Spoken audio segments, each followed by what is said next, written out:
Ride through Houston, Texas, flexing, rolling through the SWAT. Repping for the city, hear 'em in the parking lot. Houston written across the jersey, ain't gon' never stop. Just fans got me tuning in, waiting for the drop. Astros, Texas, Rockets, Dynamo, they coming with it.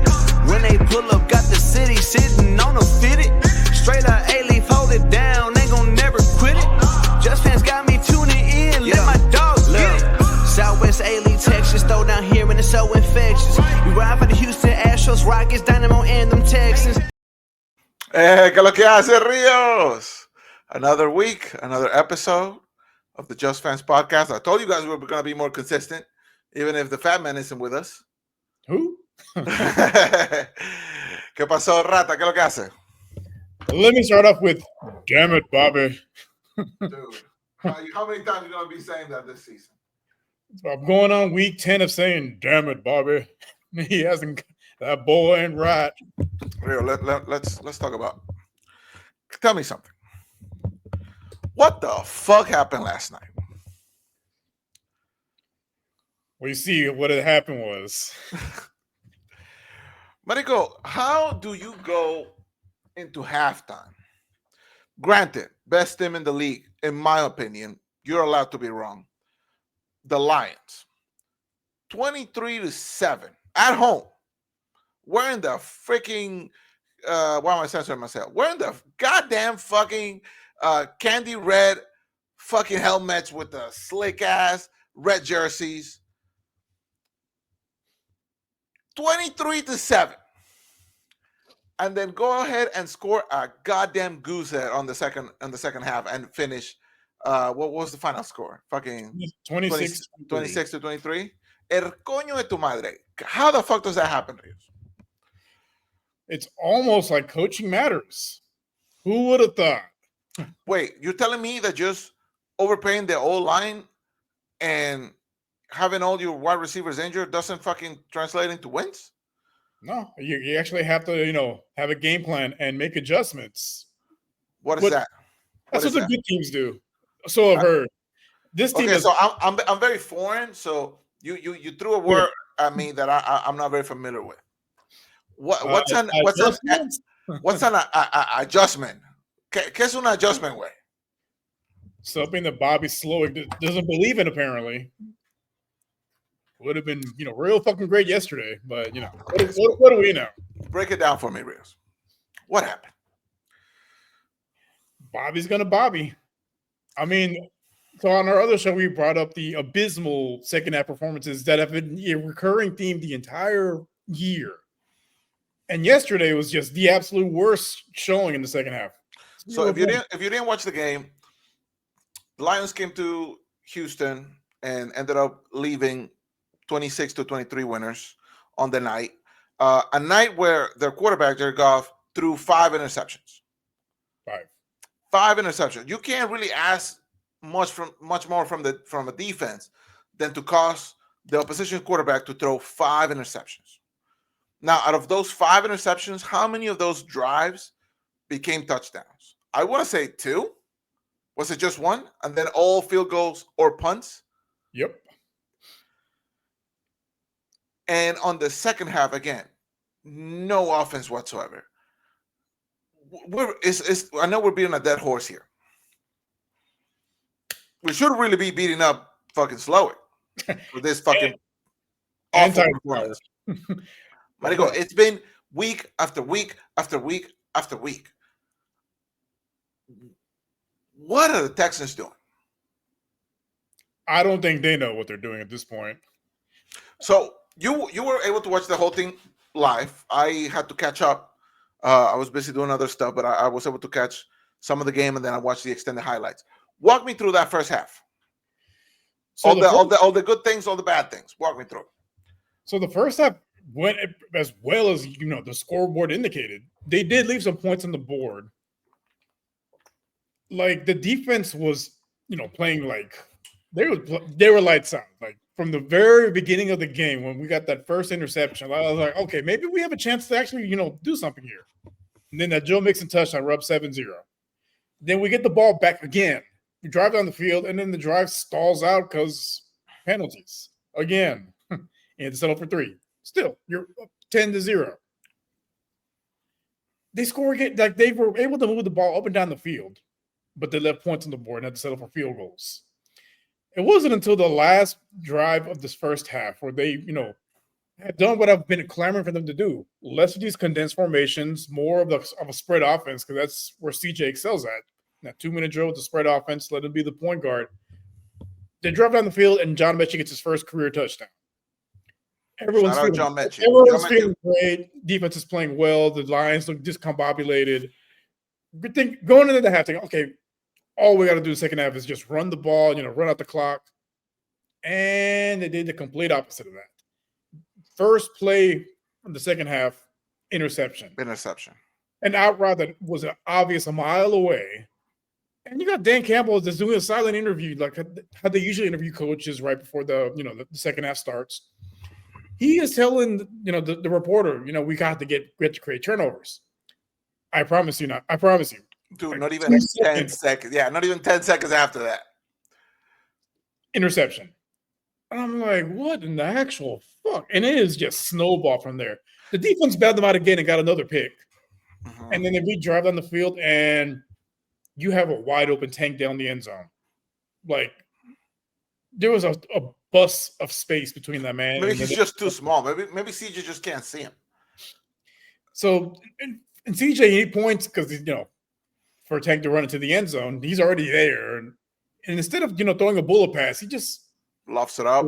Lobs it up there, and then that gives the Lions secondary player all the time in the world to run up and pick it. The ball's underthrown and interception. And at that point, I was like, yeah, there's no way Houston wins this game. Like that was a nail in the coffin for me. The first interception on the second half is when the game completely changed. It seemed like it felt like the Texans went to halftime with all the momentum in the world and all that momentum. I don't know. And again, we keep fucking talking about this. I don't know what the fuck is going on in the locker room at halftime. I don't know if everybody in the fucking team just opens up a 6-pack and start doing keg stands or something, fucking celebrating before the final whistle, because every single time they come in that second half, it looks like the offense has no idea how to play the game of football, and the defense has to bail them out again and again and again just to keep it somewhat fucking competitive, to the point where they're like just running out of gas out there, fucking running on fumes and prayers. And I guess a team like the Lions, who again have been the best team, like you did it against the Packers, who were playing solid before that game. You did it against the Jets, who were playing like ass before that game. And then you're doing it against the Lions, who offensively, they've been putting 50 bombs on pretty much anybody who tries to challenge them. And going into halftime, 23-7, you somehow allow, I'm not going to do the math. Is it like 19 unanswered points? Yeah. I think I did it right. Oh, look at you doing that. You're better at it than Bobby Slowick is.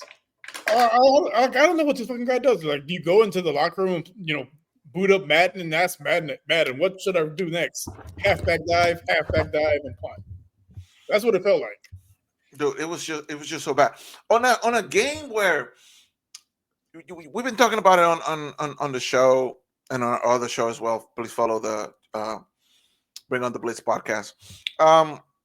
We've been talking about it a lot. Is like just fix whatever, like make adjustments. Make adjustments in the second half, because the other team is bound to make adjustments, especially if you're winning. They're gonna make adjustments to try to either stop the run if Joe Mixon's having a great game, or put more pressure on CJ if that hasn't been working. On a game where you're winning the game by 2 possessions, the O-line is doing a decent job, right? Because we've been talking about it like for 10 weeks now, how the O-line has just been completely absent. Good. Yeah. And they were doing a solid enough job where CJ was able to get the ball out.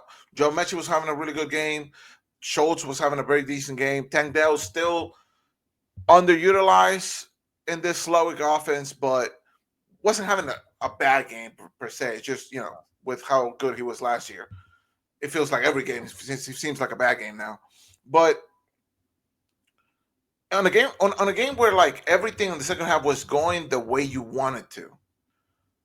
Again, another complete collapse on the second half for the offense. What does this Texans team have to do? Like, is it just down to coaching? Are the players just not up for it? Are they just getting cocky? We see how competitive CJ is.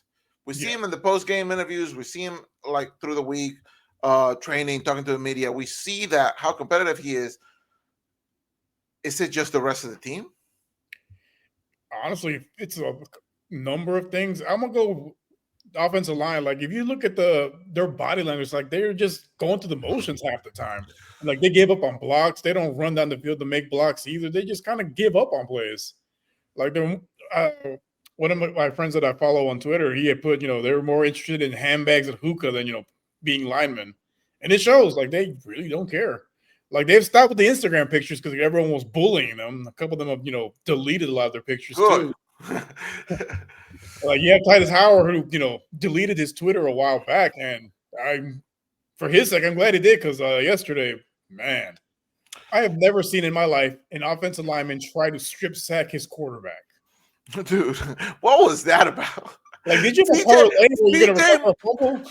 CJ must have been livid when that happened, because I like wish the camera would have stayed there, but like the camera went away, like, but you could see he was yelling at him. Like, because the pocket collapses, right? CJ is about to go on the run.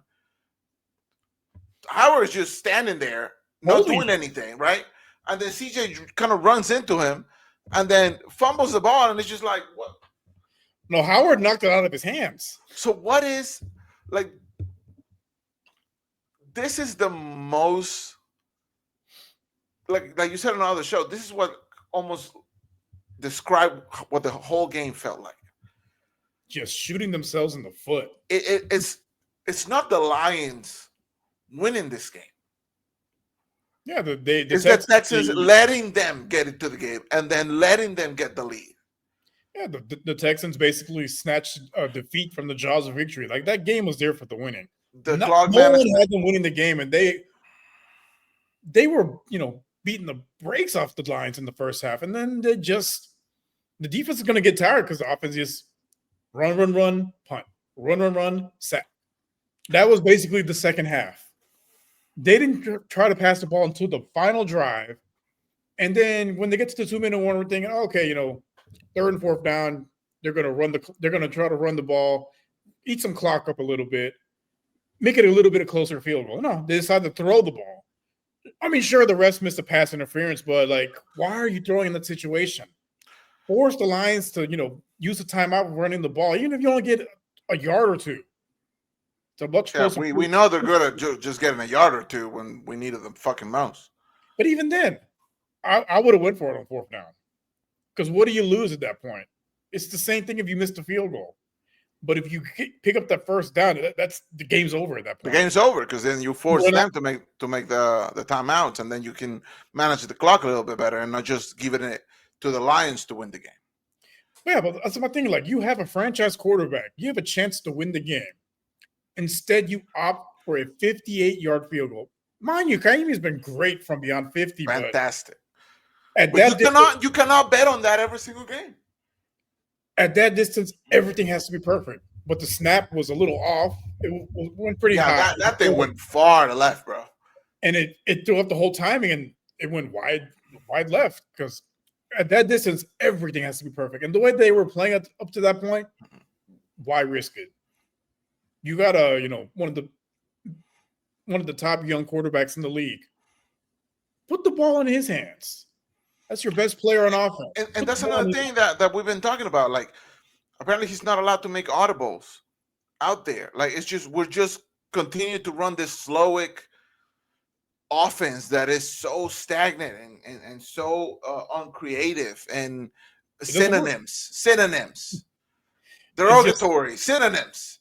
And it's just well, it's like basically everyone wants to run the McVay and the Shanahan offense, but you got to have the not everybody can do that. You got to have the quarterback that fits into that system, and you got to have the pieces that fit into that system and the line for that system. With the Shanahan offense, it's a lot of motions and long developing plays, but you got to have the pass protection to pull that off. If you don't, you get what we've been getting the last 10 weeks. Yeah, which is like sacks. Just And CJ getting destroyed out there. Well, what we've seen the offense operate its best is in those 2-minute drives where CJ has to drive down the field. That's when the offense operates its best with him as the point guard in the spread offense. Because when you spread them out, it makes it a little bit easier to identify blitzers. You can't disguise too much when you have running 4 or 5, wide. But do you think the coaching staff isn't aware of this, or are they just too stubborn to make any sort of changes to this offense moving forward? Because there's so many games. Like the Texans are 6-4 now. They should be, 8-2, maybe 9-1. Yeah. At this point, Green Bay should have been a win. The Jets should have been a win. This game could have been a win. I thought they were going to lose from it should have been a the win. beginning. The way that defense is playing, it should have been a win. It should. I mean, that's a statement. Through 5 picks. That would have been a statement win in prime time. You beat the picks in the league. Michael, we've been talking about a statement win all season long. This would have been it. This would have been it. You're banking on getting a statement win against the Ravens or the Chiefs. The Chiefs, good luck. They're playing at home, and they got the 12th man, the ref out there bailing them out. The Chiefs are like the worst 9-0 team I've ever seen. Like, I don't know what kind of black magic they did to be, find ways to win these games, but that needs to be studied. They sold Travis Kelce's talent in order to go undefeated. And then, you're playing against. But man, after the bye week, right? You got to go through Kansas City, Miami, where Tua's back, so we'll see how that develops, and then Baltimore, who are another team, in my opinion. Like Lamar has looked like one of the best quarterbacks. I mean, probably a better season than he had last year. Yeah. He's looking like the best quarterback out there. Jared Goff, I would say, has to be in the discussion for MVP. I haven't seen a lot of people talking about him specifically. I think with him, probably not going to happen. The numbers aren't really there, even though the Lions are playing well. Look at that; they got a lot of pieces around him that they play complementary football. They don't have. He's not going to have exactly. It's more like the team itself is good. It's not just him carrying, but he's been pretty goddamn good. This was probably his worst game. Yeah, and they still came out with the win. Hey, good teams find ways to win. And it's funny because we were saying that about the Texans, when some of these close wins, you're like, they're finding out ways to win, but you can't always bank on that. Shit, now they're finding out ways to lose. They find new ways to lose every week. No, they lose the same way. They're just not going to score any points in the second half. They're going to fucking punt every four plays, and then they're just going to give the other team the ball and fucking let them get the win. And this last four game downward spiral, they've scored a total of 15 points in the second half. Total 15 total points in 4 games. Where 3 of your losses, they've gone 1-3 in this 4-game stretch. And that's down to the coaching, brother. 100%. We are getting out coached in every facet of the game. Even though defense has been the saving grace for this team. This is the only reason why they're 6-4, honestly. Yeah. Maybe not the only reason, but like the biggest reason why they're 6-4 is because the defense has been so reliable. It's a top 5 defense. They've been doing their job, especially at home. Like quarterback has over 170, and that streak continues. No quarterback has clips 170. Yeah, and the streak continues with the fucking all red fucking jerseys, man. Yeah, it's been a while since we've had a good game. I think last year they were the battle road against the Steelers, and they had a great game. But those games are few and far between when we're the battle red, which sucks because they're sick as hell. Those red helmets are sick, brother. Oh, the face mask, man, that's whew. If only it accounted for any type of good football out there. And again, the Texans didn't have a horrible game. Like the first half, they were beating on this Lions team. I thought it was going to, honestly, I told you guys it was going to be the other way around. I thought the Lions were going to be blowing them out by halftime. And I was pleasantly surprised seeing the score on my phone. I was like, oh, the Texans, and you guys were blowing up the group chat. This is the most I've seen you guys fucking in the group chat, like watching a game. Like I'll put my phone down. I will look at my phone. It'll be like 114 messages. I'm like, whoa, who died? Like, what's going on out there? I mean, we went through all the emotions yesterday, but It was mostly it was like a roller coaster. Bro. And in the second, It'll be like, like, this is the peak of football. Nothing has been better than this ever. This is the fucking worst thing I've ever seen in my fucking life. it's gonna drive headfirst into traffic. I've had enough. Dude, and I feel so deflated. I mean, this is the kind of losses that hurt the most. Like, this is worse than the Vikings game where we got completely blown out. Yeah. This is so much worse than that. I was pissed off the whole day at work. That's how it's been a while since I've been this mad about a loss. I have a couple of friends at work who are Green Bay fans. And after the Green Bay game, they were giving me like mad shit, right? Because we were both talking shit going into it. And then ever since then, against the Jets, they gave me shit because they beat the Jets. And then now against the Lions, like, I haven't seen them. I'm going to work later today. I'm going to see one of them. Well, they didn't beat the Lions. They got blown out by the Lions. So but they're not going to give a damn. I know I wouldn't give a damn. Yeah. So I don't know, man. But like, what do you go from here? Like, I mean, and there wasn't a lot of great things to talk about. I mean, the defense was solid, but Joe Mixon was not. Mechie had a good game, first career touchdown. Shout out to Mechie. But it's just one step forward, two steps back. Well, this game, it was one step forward, a quadruple backflip backwards. So. It's just not good. And next week, Monday Night Football at Cowboys Stadium. How are you feeling looking into that game after the way we just lost?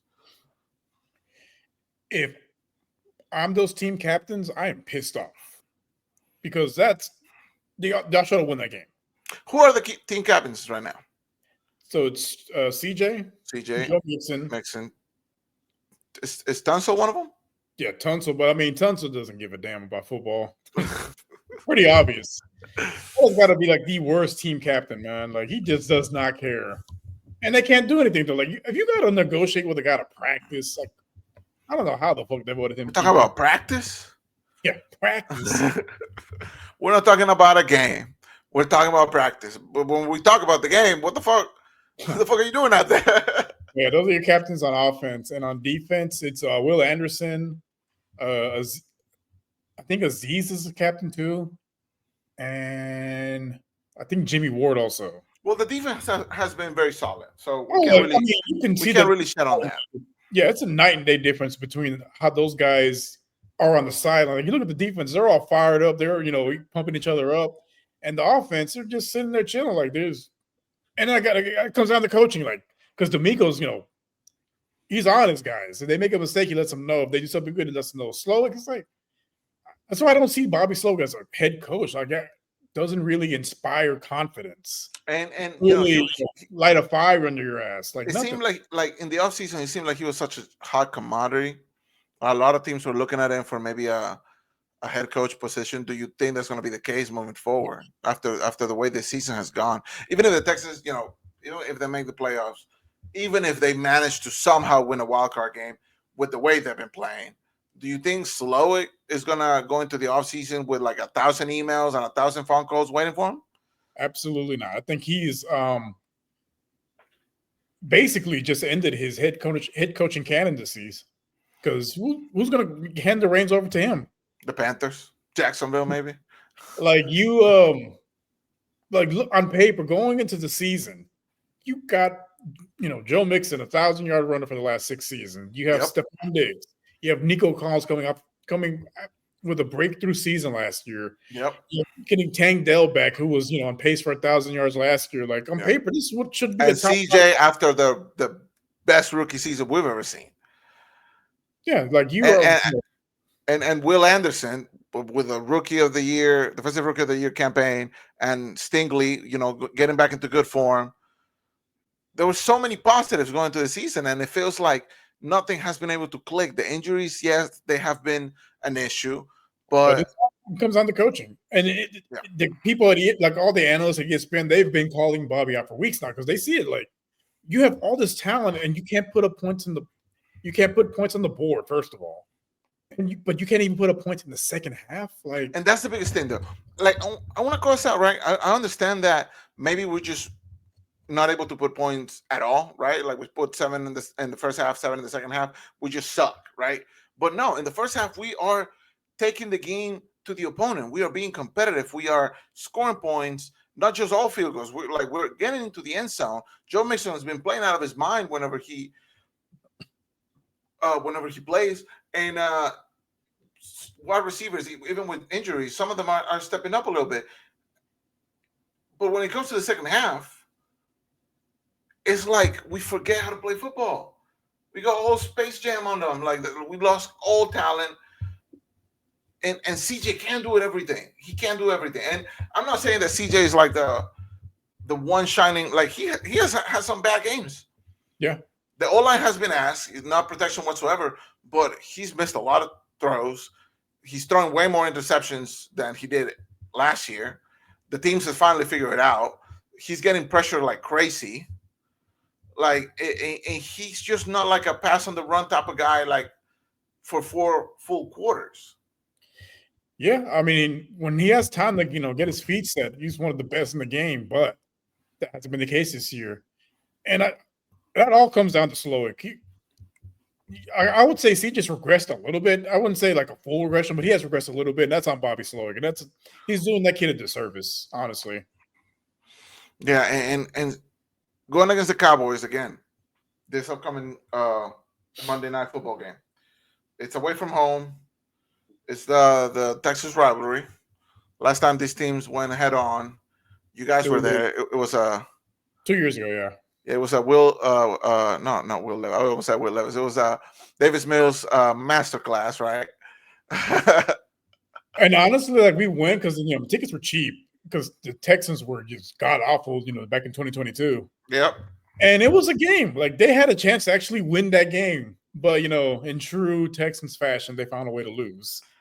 And honestly, going into this game, I'm not filled with a whole lot of confidence because even though on paper we should be beating this Dallas team who has been subpar, basically awful, really, to the expectations were, even with the crazy expectations the fans have for their team, you would think, CeeDee Lamb and Dak Prescott, Michael Parsons, all these pieces they have would be playing better than they are. But you can say the same about this Texans team. So going into this game, honestly, I wouldn't be shocked if Dallas comes out on top. Obviously, on paper, I'm going to side with the Texans on this. And on our other show, I think I told you I was aiming for like a 23-17 type of game. But honestly, I wouldn't be surprised if it's kind of like a case with like the Lions or Green Bay where we'll lose by one field goal at the end of the day. Yeah, no, it has the makings of a trap game. But I think the one saving grace is that the Cowboys coaching is more inept than Houston's right now. It's gonna come down to that. Basically, like which coach is less ass? Who can suck less? Who can suck? I like our chances in that regard, but I mean. So what's your prediction for Monday night? Like I said, I'm trying to be a little bit more optimistic than I was last week. Last week I predicted a blow-up win for the Lions, and I'm glad I was a little bit wrong on that. Houston should have won, but you know what? Our defense, has stepped up big all year, and going against a backup quarterback and basically no run game, and the only person you really got to worry about in that offense is CeeDee Lamb. Which something I forgot to bring up on our other show, talking about stubbornness. Why won't D'Amico put Stingley on the team's best receiver, and have them shadow the whole game? Like, why do we not do that? It's like they want to lose in the most like dumbfounded ways. Stingley is your best corner. He should be on the best receiver. That's just like football 101. Because the last play of the game, you have Amon-Ra St. Brown, who's been cooking in the second half, going against a linebacker with the game on the line. Like, that's a mismatch all days of the week, twice on Sunday. Like, there was a couple of miscues on defense, but nothing major where it was, just game changing. I mean, outside of the toe getting beat badly by Laporta, but I mean, Sam Laporta's a top. Sam Laporta's elite.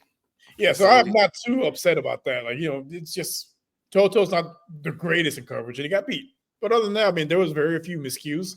But having Amon-Ra St. Brown out there in the slot with a linebacker covering him, with the game on the line, because if you stop them there, that's a 65, 68-yard field goal instead of a 58-yarder. Yeah. Which they almost missed. Yeah, it took all the pain off the upright, but it went in. But if you get one stop there, you can go to overtime. And and at home, I would give the Texans the edge there. But just the way that they just been playing the second half, like if we the Texans do not go out on that second half, regardless of what the score is. I don't care if we're winning by 2 possessions. I don't care if we're losing by 2 possessions.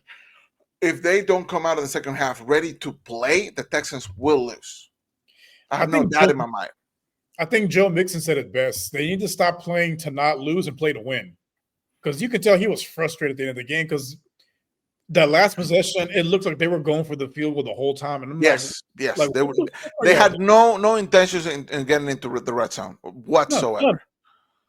Like, that's the thing that really irks me about Bobby Sloan, man. He's just so conservative on offense. But if you're gonna do that, if you're gonna do the conservative route, you need to match the clock better. You can't leave the Lions that much time to get back in the game. Yeah, you basically gave them 2 minutes to get 20 yards. Like, come on. Like, defense is playing well, but that's a huge task for any defense. That's a huge task for a defense that's fresh. These guys are worn out and tired because the guys can't sustain any drives. Like, what are we doing, man? Like, you're doing Marico, 5 fucking interceptions. What more can you ask from your defense? And still lose. I mean, if I was a part of the ownership group, Bobby Sloan should have been handed his walking papers at the end of that game. 1,000%. But it feels like a lot like the Gary Kubiak days. Like D'Amico seems a lot like him in regards to being loyal to his guys. I mean, he's clearly the problem on the offense. Everyone sees it except him. And I get being loyal to your guys, but at a certain point, man, like you're putting your season on the line because this guy just can't figure it out on offense. Come on, if we lose against the Cowboys, there's something's got to change. Yeah, because they have a slate of very winnable games. You have to go undefeated into the bye, so you can't lose against Dallas. You can't lose against the free-falling Jaguars. You can't lose against the Titans, whose season's done, basically. All 3 of those teams, their seasons are done, essentially. Because Dallas has 0 chance at the playoffs now. And there's a big probability that the Texans go like 1-2 in those games. The way they've been playing, they're in a free fall right now. And that players only meeting, it didn't accomplish shit, if we're being honest. It's like all my meetings at work. Because like they look great in the first half. Like you figure, okay, you know what? Maybe that meeting lit a fire under their ass. Second half, nothing. Marico, nothing lit a fire under their ass. Nothing at all. I don't even fault the players. It's the coaching. 100% the coaching at this point. All right, but we're gonna cut it off right there because I do have to go to work here in a little bit. Thank you, Rios, for showing up. Like we said last week, we're gonna try to be more. What's the word I'm looking for? Consistent. Score. So my score prediction, I'm predicting a blowout. I think the offense gets right with Nico coming back. 38-9. 38-9. Like I said, I want to say 23-17 for the Texans. I hope it's a blowout, like you said, on the Texans' favor. Thanks again for watching, everybody. Please comment your score predictions, like, subscribe, show it to your grandma, your grandpa, your uncles, even you, Carlos. But we'll catch you guys again next week. Next week is Monday Night Football, so the episode might come out a day later than usual, but we will be back. Please check us out on our other show, Bring on the Blitz podcast, where we also went a little bit more in depth on some of the play calling and some of the numbers. On this show, we mostly just talk shit and vent a little bit, kind of like therapy. This is like our Twitter page, and then the other one is like our LinkedIn page. Sort of. But thanks again, guys, for coming to watch. Please tell us how wrong we are or how right we are. Also, fuck the Saints. Forgot to say that. He's been waiting 2 weeks to say that. But we'll catch you guys next week. Thank you guys for watching. Rios, anything to say? Fuck the Cowboys. Amen, brother. All right, everybody. Peace. Southwest A-League, Texas, throw down here and it's so infectious. We ride for the Houston Astros, Rockets, Dynamo, and them Texans. If you ain't never been down here, well, rule number one, you gon' respect us. Just fans in my speakers, new one drop, they bout to bless us. I might right through the SWAT, playing just fans right through your spot. Look, and I don't know what you thought, but right here, dog, we gon' rep the squad. Got HU, I might fit it, then on my jersey.